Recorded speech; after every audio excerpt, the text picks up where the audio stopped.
ضلع بارامولہ کے دیوان باغ علاقے میں منگل کی شام کو شراب کی دکان پر ہوئے گرینیڈ حملے کے بعد بدھ کے روز سیکورٹی فورس نے کئی علاقوں میں تلاشی آپریشن چلایا۔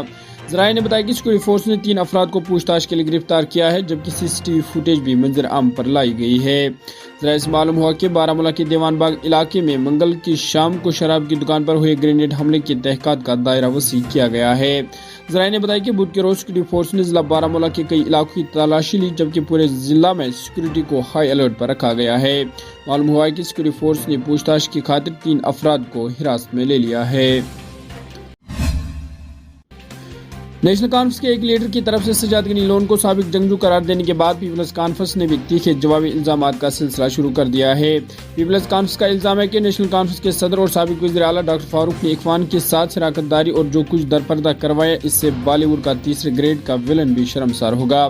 بتا دیں کہ میڈیا رپورٹس کے مطابق نیشنل کانفرنس کے لیڈر اور سابق رکن اسمبلی جاوید رانا نے 2 روز قبل ضلع پونچھ کے مینڈر علاقے میں ایک ریلی کے دوران پارٹی کے نائب صدر عمر عبداللہ کی موجودگی میں پیپلز کانفرنس کے صدر سجاد غنی لون کو سابق جنگجو قرار دیا۔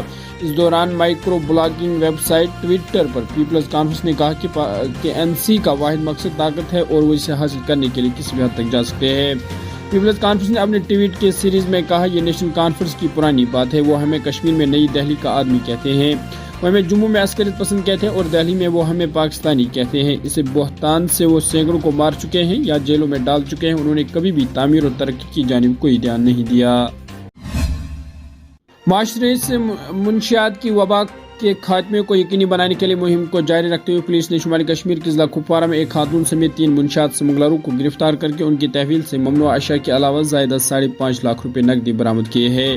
ایک پولیس ترجمان نے تفصیلات فراہم کرتے ہوئے کہا کہ ایک مصدقہ اطلاع پر کارروائی کرتے ہوئے پولیس نے کپوارہ کے دیور لولاب علاقے میں ایک شخص کو گرفتار کیا۔ انہوں نے کہا کہ مذکورہ شخص کی تحویل سے تلاش کے دوران 12 کلو چرس جیسا مواد اور 5,60,000 روپے نقدی برآمد کیے گئے ہیں۔ وہیں شمالی کشمیر کے ضلع بانڈی پورہ کے حاجن علاقے میں آج ایک پر اسرار واردات میں ایک قالین ورک شاپ اور ایک 2 منزلہ رہائشی مکان خاکستر ہو گئی۔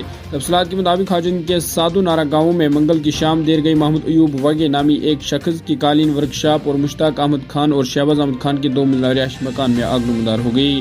انہوں نے کہا کہ آگ لگنے کی خبر پھیلتی مقامی لوگ جائے واردات پر جمع ہو گئے اور آگ بجھانے کی کوششوں میں لگ گئے اور اس دوران فائر ٹینڈرز بھی پہنچ گئی۔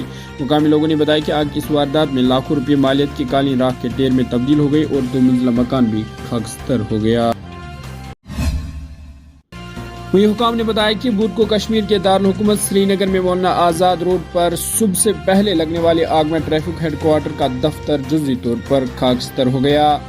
انہوں نے بتایا کہ آج صبح ٹریفک ہیڈ کوارٹر آفس کی آخری منزل پر آگ لگ گئی۔ آگ لگنے کی اطلاع ملتی ہی فائر بریگیڈ کی گاڑیاں موقع پر پہنچ گئی۔ اس آگ میں عمارت کی آخری منزل کو مکمل طور پر تباہ ہو گئی تھی، جسے دفتر کی عمارت کو مزید نقصان پہنچانے کے بغیر SDRF کی ٹیموں کے علاوہ فائر بریگیڈ اور ایمرجنسی اہلکاروں کی بھرپور کوشش کے بعد قابو کیا گیا۔ ایک پولیس اہلکار نے بتایا کہ فوری طور پر آگ لگنے کی وجہ معلوم نہیں ہو سکی، تاہم مقدمہ درج کر کے مزید تحقیقات شروع کر دی گئی ہے۔